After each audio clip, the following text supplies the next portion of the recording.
Heading आप लोग डाल लीजिए, पुष्प का मादा जननांग।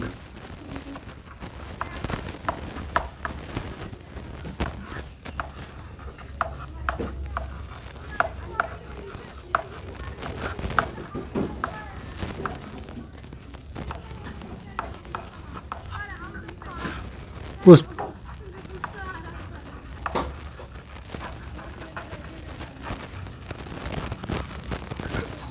रिप्रोडक्टिव ऑर्गन,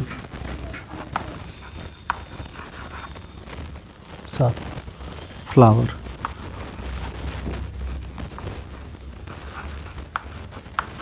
समझिएगा, पुष्प का जो मादा जननांग होता है वह आपका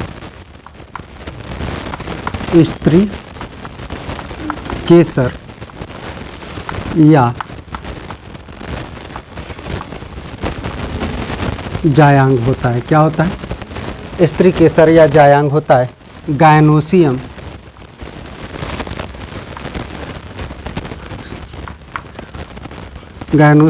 या स्त्री केसर की अंग्रेजी क्या होती है? पिस्टिल या कार्पेल्स।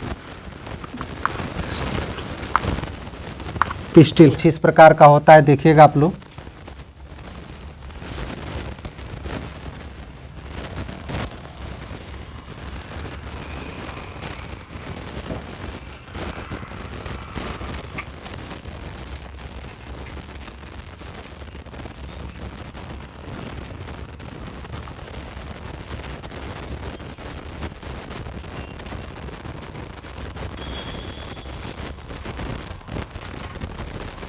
कुछ इस टाइप का होता है।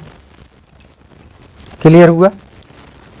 यही आपका पुष्प का मादा जननांग होता है। बोलेगा आप लोग, जो आपको यह फूला हुआ भाग दिखाई दे रहा है, इस फूले हुए भाग को हम किस नाम से जानते हैं? अंडाशय के नाम से जानते हैं। किस नाम से जानते हैं? अंडाशय के नाम से जानते हैं। ओवरी किस नाम से जानते हैं? अंडाशय, ओवरी के नाम से हम जानते हैं।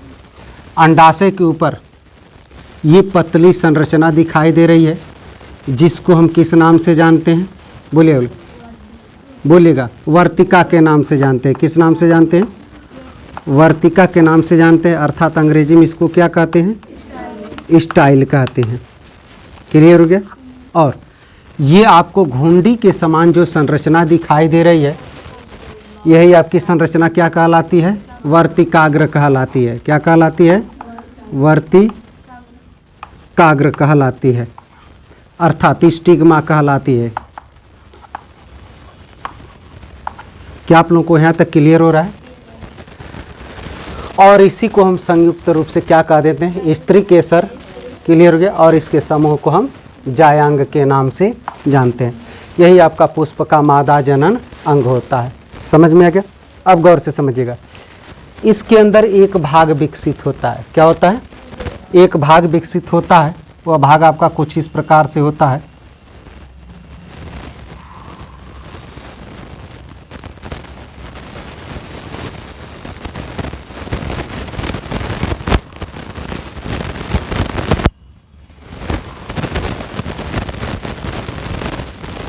कुछ भाग आपको इस प्रकार से दिखाई देता है। इसको भी हम एक नाम से जानते हैं। इसका क्या नाम होता है बाबू?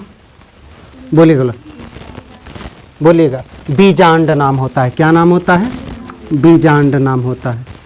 बीजांड। अंग्रेजी में इसको क्या कहते हैं? ओव्यूल कहते हैं। क्या कहते हैं? ओव्यूल कहते हैं। क्या आप लोगों को इतना समझ में आ रहा है? तो यही आपके पुष्प के मादा जनन अंग का फिगर है। फिर एक बार आप लोगों को बताते हैं, क्या हम इसको पढ़ चुके हैं? कोई परेशानी आप लोगों को? पुष्प के मादा जनन अंग है। पुष्प के मादा जनन अंग में जो नीचे फूला हुआ भाग होता है उसको अंडाशय, ओवरी कहते हैं। उसके ऊपर आपको पतली संरचना दिखाई देती है, जिसको वर्तिका अर्थात स्टाइल कहते हैं। उसके ऊपर एक आपको तुर्क जैसी संरचना अर्थात घुंडी जैसी संरचना दिखाई देती है, उसको हम स्टिग्मा के नाम से जानते हैं, अर्थात वर्तिकाग्र के नाम से जानते हैं।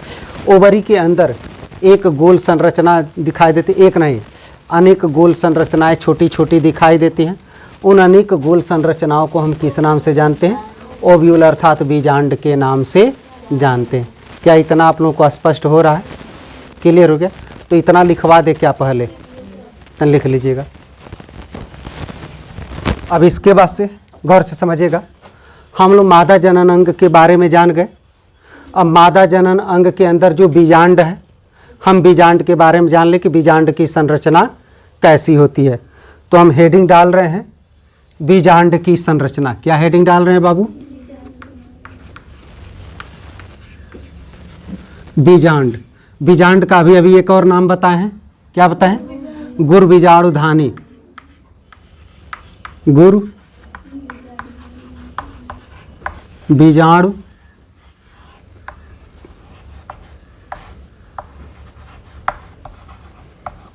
गुर बीजाणुधानी की संरचना।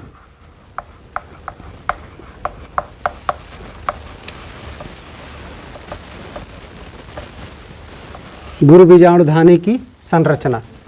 स्ट्रक्चर ऑफ, क्या बाबू? Structure of ovule. ओव्यूल या क्या बच्चों? मेगास्पोरेंजियम। मेगा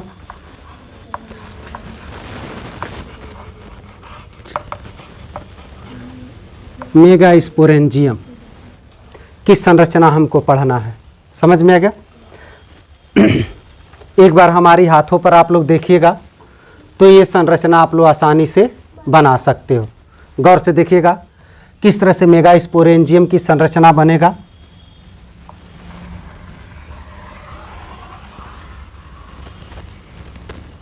यहाँ तक दिखाई दिया आप लोगों को? क्लियर हो रहा है? फिर गौर से देखिएगा इसको। हो गया? अब आइए फिर देखिएगा।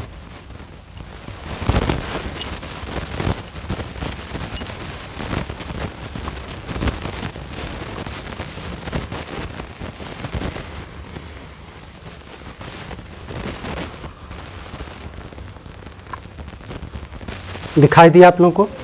कोई परेशानी? अच्छा, अब आइए फिर देखिएगा आप लोग।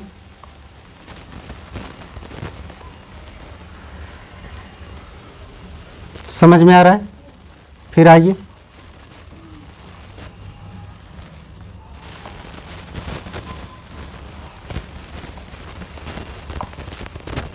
क्या आप लोगों को ये संरचना स्पष्ट हो रहा है?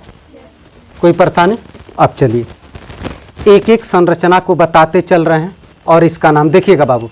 यही आपका बीजांड है। क्या है? बीजांड है। हमने बीजांड की संरचना बना दी। कोई परेशानी आप लोगों को? बीजांड आप लोगों को दिखाई दे रहा है, अर्थात हम लिख सकते हैं इसको क्या बाबू? बीजांड। बोलिएगा, लिख सकते हैं कि नहीं लिख सकते हैं? बीजांड लिख सकते हैं। कोई परेशानी आप लोगों को यहाँ तक? अच्छा चलिए, अब हम क्या करते हैं, सबसे पहले नीचे वाले भाग को लिखते हैं। यह नीचे वाला भाग देखिएगा जो अंडाशय से जुड़ा रहता है। किससे जुड़ा हुआ है बाबू? अंडाशय से जुड़ा हुआ है कि नहीं जुड़ा हुआ है? क्लियर हो गया? बीजांड का जो भाग अंडाशय से जुड़ा रहता है उसको हम किस नाम से जानते हैं? बीजांड वृंत के नाम से जानते हैं। किस नाम से जानते हैं बाबू? बीजांड वृंत के नाम से। फिर गौर से समझिएगा, अंडाशय, बीजांड का वह भाग जो अंडाशय से जुड़ा रहता है वह क्या कहलाता है? गौर से समझिएगा, ये आपका बीजांड है ना, ये आपका अंडाशय है और ये आपका बीजांड है, ठीक ना? तो बीजांड का वह भाग जो किससे जुड़ा रहता है? अंडाशय से जुड़ा रहता है, उसको हम बीजांड वृंत कहते हैं, अर्थात फ्यूनिकल कहते हैं। अंग्रेजी में क्या कहते हैं? फ्यूनिकल। FUNICLE, फ्यूनिकल कहते हैं। समझ में आ गया? और गौर से देखिएगा, अब बीजांड वृंत के ऊपर का जो भाग बीजांड से जुड़ा रहता है, किससे जुड़ा रहता है? बीजांड से जुड़ा रहता है, इसको हम नाभिका कहते हैं। क्या कहते हैं? नाभिका कहते हैं, अर्थात अंग्रेजी में हाइलम कहते हैं। क्या कहते हैं? क्या कहते हैं अंग्रेजी में? हाइलम कहते हैं। समझ में आ गया? अब आइए, अब इसके ऊपर हम लोग बढ़ते चलते हैं। कहाँ बढ़ते चलते हैं, ऊपर बढ़ते चलते हैं। गौर से देखिएगा इसके अंदर का ये जो टोटल भाग है, क्या बाबू, ये अंदर का जो आप लोगों को टोटल भाग दिखाई दे रहा है, कल ये फोटो बनवाए थे हम आप लोगों को ना, बोलिएगा, ये जो टोटल भाग दिखाई दे रहा है, इस टोटल भाग को हम किस नाम से जानते हैं, बीजांड काय के नाम से जानते हैं। यहीं लिख दें, यहाँ नहीं, यहाँ लिख रहे हैं, बीजांड काय के नाम से जानते हैं, बीजांड काय के नाम से जानते हैं, अर्थात न्यूसेलस, न्यूसेलस के नाम से जानते हैं। क्या आप लोगों को पता चल रहे हैं तक, बोलिएगा। अच्छा, अब बीजांड काय एक या दो परतों द्वारा ढकी होती है। किससे ढकी होती है, एक या दो परतों द्वारा ढकी होती है। इस परत को हम अध्यावरण के नाम से जानते हैं। किस नाम से जानते हैं, अध्यावरण के नाम से जानते हैं। जो सबसे बाहरी परत होती है, क्या होती है, जो सबसे बाहरी परत होती है, यानी ये बाहरी परत है, बाहरी परत। इस बाहरी परत को ना हम आउटर इंटीगुमेंट कहते हैं। ये बाहरी परत है, यानी बाह्य परत है। आउटर, अंग्रेजी में आउटर इंटीगुमेंट कहते हैं,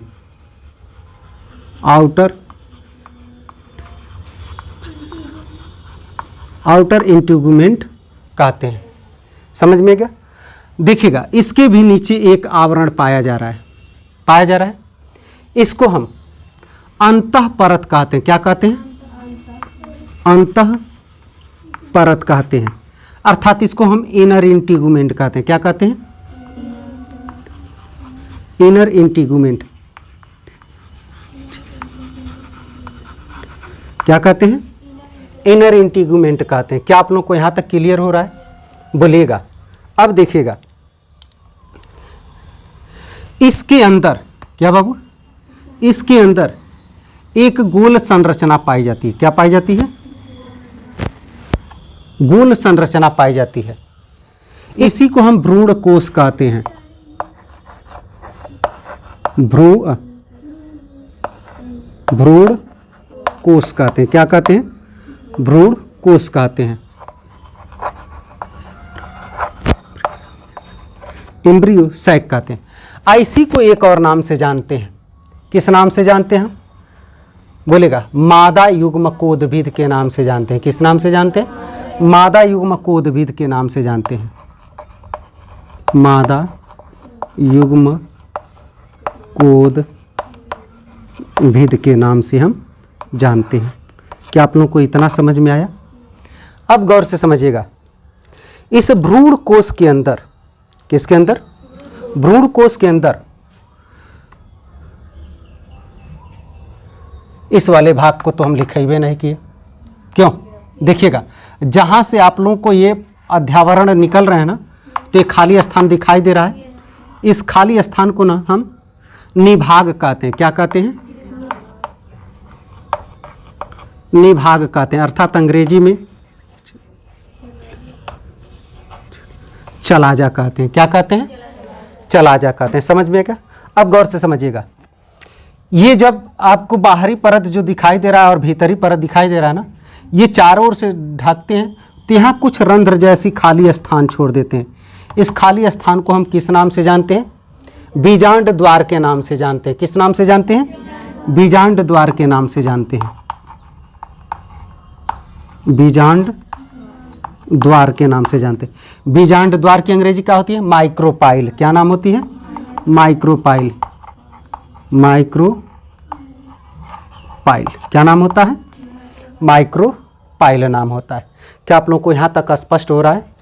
अब देखिएगा, अब इस भ्रूण कोश में ना अंदर की तरफ, यानी चलाजा की तरफ, कहाँ, चलाजा की तरफ, देखिए यही चलाजा है ना, चलाजा की तरफ 3 गोल संरचनाएं पाई जाती हैं। क्या पाई जाती हैं, 3 गोल संरचनाएं पाई जाती हैं। क्लियर हो गया। इन 3 गोल संरचनाओं को हमने बताया था कि क्या कहते हैं, जो निभाग की ओर होती है। इसको प्रतिमुख कोशिका कहते हैं। क्या कहते हैं बाबू, प्रतिमुख कोशिका कहते हैं। लिख दे, प्रतिमुख कोशिका, प्रतिमुख कोशिका। क्या कहते हैं? प्रतिमुख कोशिका कहते हैं, अर्थात एंटीपोडल सेल कहते हैं। क्या कहते हैं? एंटीपोडल सेल कहते हैं। क्या आप लोगों को यहां तक समझ में आ रहा है? अब गौर से समझिएगा। इसके बीच में, कहाँ बाबू? इसके बीच में दो केंद्रक पाए जाते हैं। क्या पाए जाते हैं? दो केंद्रक पाए जाते हैं। इसको हम ध्रुवीय केंद्रक कहते हैं। क्या कहते हैं? ध्रुवीय केंद्रक कहते हैं। ध्रुवीय केंद्रक कहते हैं। क्या कहते हैं? ध्रुवीय केंद्रक कहते हैं, अर्थात पोलर न्यूक्लियाई कहते हैं।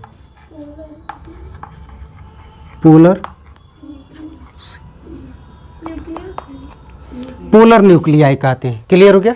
अब आइए, इसके नीचे यानी किधर? बीजांड द्वार की ओर। किधर बाबू? बीजांड द्वार की ओर 3 कोशिकाएं पाई जाती हैं। कितनी कोशिकाएं पाई जाती हैं? 3 कोशिकाएं पाई जाती हैं। देखिए मिला? कोई परेशानी? जिसमें से ये आपकी बीच वाली कोशिका है। कौन सी कोशिका है बाबू? बीच वाली कोशिका है। तो बीच वाली कोशिका को हम किस नाम से जानते हैं? बोलेगा आप लोग? अंड कोशिका। एकदम सही बोले। किस नाम से जानते हैं? अंड कोशिका के नाम से जानते हैं। अंड कोशिका के नाम से जानते हैं, अर्थात अंग्रेजी में एग सेल। एग सेल के नाम से जानते हैं। समझ में आ गया? अच्छा, अब बची बाबू कौन कोशिका? ये कोशिका, ये कोशिका, अर्थात इसके अगल बगल वाली कोशिका। कौन कोशिका? अगल बगल वाली कोशिका। इसको किस नाम से जानते हैं हम? सहायक कोशिका। लिखवाए हैं? बोलिएगा। सहायक कोशिका के नाम से हम लोग जानते हैं। सहायक कोशिका।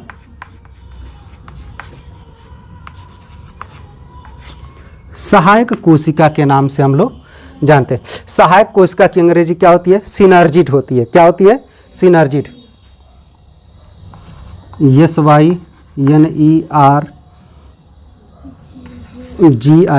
SYNERGIDS, सिनर्जिड्स के नाम से हम लोग जानते हैं।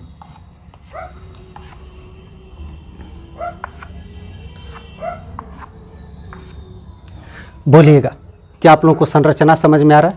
एक बार और आप लोगों को समझाते हैं, गौर से समझिएगा। ये हमारा पुष्प का मादा जनन अंग है, जिसके गोल फूले हुए भाग को हम अंडाशय कहते हैं। अंडाशय के ऊपर वर्तिका है, वर्तिका के ऊपर आपको वर्तिकाग्र है। इसी अंडाशय के अंदर आपका बीजांड पाया जा रहा है। क्या पाया जा रहा है? बीजांड पाया जा रहा है। अब गौर से समझिएगा। तो इसी बीजांड को हम इस प्रकार से बना, अर्थात बीजांड की संरचना बना दी है जी, अर्थात बीजांड का एक और नाम है गुरुबीजाणु धानी। समझ में आ गया? हमने संरचना बना दिया। तो हम आपसे ये बता रहे हैं बाबू कि अंडाशय से बीजांड अंडाशय के जिस भाग से जुड़ा रहता है उसे हम बीजांड वृंत कहते हैं। क्या कहते हैं? बीजांड वृंत, अर्थात फ्यूनिकल कहते हैं। और बीजांड वृंत के ऊपर का जो भाग किससे जुड़ा रहता है? बीजांड से जुड़ा रहता है, उसको नाभिका हाइलम कहते हैं। क्लियर हो गया? अब आइए, अब इसके अंदर ये जो खाली स्थान देखिएगा, आपको इसके अंदर बीजांड के अंदर कुछ खाली स्थान दिखाई दे रहा है। क्या दिखाई दे रहा है? खाली स्थान दिखाई दे रहा है। और यह खाली स्थान जो है ना, मृद ऊतक कोशिकाओं का बना होता है। किसका बना होता है? मृद ऊतक कोशिका का बना होता है। किसका बना होता है? अर्थात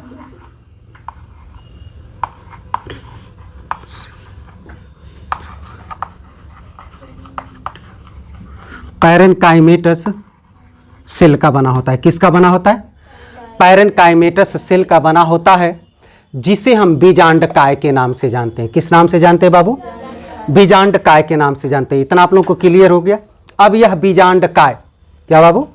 यह बीजांडकाय 1 या 2 आवरण से ढका होता है। कितने आवरण से ढका होता है? 1 या 2 आवरण से ढका होता है, जिसको हम अध्यावरण के नाम से जानते हैं। किस नाम से जानते हैं? अध्यावरण के नाम से जानते हैं। जैसे ये आपका पहला अध्यावरण, यह सबसे बाहर का अध्यावरण है। क्या है? सबसे बाहरी अध्यावरण है, अर्थात सबसे बाहरी परत है, जिसको हम आउटर इंटीग्यूमेंट के नाम से जानते हैं। यह आपका सबसे बाहरी, नहीं समझ में आ रहा है? जो परत लिखे हैं इसको आप चाहो तो अध्यावरण भी लिख सकते हो। क्या लिख सकते हो? अध्यावरण। क्या लिख सकते हो? अध्यावरण लिख सकते हो। तो ये सबसे बाहरी अध्यावरण है, जिसको आउटर इंटीग्यूमेंट कहते हैं। और ये आपका अंदर का अध्यावरण है, यानी परत है। क्या है? अंदर का परत है। इसको क्या का इनर इंटीग्यूमेंट के नाम से हम लोग जानते हैं। क्या यहां तक क्लियर हुआ? अब देखिएगा, अध्यावरण जहां से निकलता है, क्या बाबू? अध्यावरण जहां से निकलता है उसके ऊपर के स्थान को हम क्या कह देते हैं? निभाग कह देते हैं। या कह दीजिए बीजांड द्वार के ठीक ऊपर जो जहां से निभाग निकलता है उस स्थान को क्या कह देते हैं? जहां से निभाग, जहां खाली स्थान होता है उसको हम निभाग स्थान कह देते हैं। समझ? अध्यावरण जहां से निकलता है उसे हम निभाग कह देते हैं। समझ में आ गया? अब आइए, अब क्या बच रहा है आपका? गौर से देखिएगा, अध्यावरण कुछ नीचे की तरफ खाली स्थान छोड़ देती है। उस खाली स्थान को हम किस नाम से जानते हैं? बीजांड द्वार के नाम से जानते हैं। अब आइएगा, इस बीजांड काय के अंदर एक गोल संरचना पाई जाती है। क्या पाई जाती है? गोल संरचना पाई जाती है। उस गोल संरचना को हम भ्रूण कोश के नाम से जानते हैं। किस नाम से जानते हैं? भ्रूण कोश के नाम से जानते हैं, या इसी को मादा युग्म कोदभिद के भी नाम से हम लोग जानते हैं। समझ में आ गया? अब आइएगा, इस भ्रूण कोश में हम यह देखेंगे कि ऊपर की तरफ 3 कोशिकाएं दिखाई दे रही हैं। इन तीनों कोशिकाओं को प्रतिमुख कोशिका कहते हैं, अर्थात ये तीनों कोशिकाएं कहाँ हैं? निभाग की तरफ, चलाजा की तरफ हैं। तो इसको हम प्रतिमुख कोशिका एंटीपोडल सेल कहेंगे। बीच में 2 कोशिकाएं दिखाई देंगी केंद्र में, जिसको हम ध्रुवीय केंद्रक कह देंगे, अर्थात पोलर न्यूक्लियाई कह देंगे। अब बीजांड द्वार की तरफ भी 3 कोशिकाएं हमको दिखाई दे रही हैं, जिसमें से बीच वाली जो कोशिका होगी वह अंड कोशिका कहलाएगी, और अगल बगल की जो कोशिका होगी वह सहायक कोशिका कहलाएगी। एक बार और बता दें, चलिए एक बार और बता रहे हैं, गौर से समझिएगा। यह आपका गुर बीजाणु धानी या बीजांड की संरचना है। किस प्रकार से बीजांड की संरचना होती है उसी को हमने बनाया है। बीजांड, क्या बाबू? बीजांड अंडाशय के जिस भाग से जुड़ा रहता है उसे हम बीजांड वृंत अर्थात फ्यूनिकल कहते हैं, और यह बीजांड वृंत बीजांड के जिस भाग से जुड़ा रहता है उसे हम नाभिका हाइलम कहते हैं। समझ में आ गया? कोई परेशानी आप लोगों को? अब बीजांड के अंदर, क्या बाबू? बीजांड के अंदर बहुत ज़्यादा खाली स्थान होता है। वह खाली स्थान मृद उत्तक कोशिका का बना होता है। किसका बना होता है? मृद उत्तक कोशिका का बना होता है, अर्थात पैरेन्काइमेटस सेल का बना होता है। इस मृद उत्तक कोशिका को हम बीजांडकाय कह देते हैं, अर्थात न्यूसेलस कह देते हैं।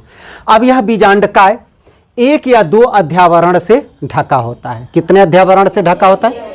1 या 2 अध्यावरण से ढका होता है, जिसमें से सबसे बाहरी अध्यावरण को आउटर इंटीग्यूमेंट कहते हैं, भीतर के अध्यावरण को इनर इंटीग्यूमेंट कहते हैं।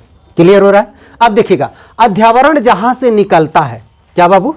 अध्यावरण जहां से निकलता है उस स्थान को हम निभाग या चलाजा कह देते हैं। अर्थात इस तरह से कह लीजिए कि बीजांड द्वार के ठीक ऊपर, बीजांड द्वार के ठीक ऊपर जहां से आपका अध्यावरण निकलता है उसे हम निभाग या चलाजा कहते हैं। क्लियर हो गया? अब आइए, ठीक अध्यावरण नीचे की तरफ कुछ खाली स्थान छोड़ देता है, अर्थात खाली स्थान छूटा रहता है, उसी को हम क्या कह देते हैं? बीजांड द्वार माइक्रोपाइल कह देते हैं। अब आइए, बीजांडकाय के अंदर भी एक गोल संरचना पाई जाती है। उस गोल संरचना को भ्रूण कोश अर्थात एम्ब्रियोसैक के नाम से जानते हैं। इसी को मादा युग्म कोदभिद भी कहते हैं। अब भ्रूण कोश में निभाग की तरफ 3 संरचनाएं पाई जाती हैं, गोल संरचनाएं पाई जाती हैं, जिसे प्रतिमुख कोशिका अर्थात एंटीपोडल सेल कहते हैं। बीच में केंद्रक में 2 सेल पाए जाते हैं, उसे हम ध्रुवीय केंद्रक अर्थात पोलर न्यूक्लियाई कहते हैं। अब बीजांड द्वार की तरफ भी 3 सेल पाई जाती हैं, जिसमें से बीच वाला सेल आपका अंड कोशिका एग सेल कहलाता है और अगल बगल की कोशिकाएं सहायक कोशिका अर्थात सिनर्जिड कहलाती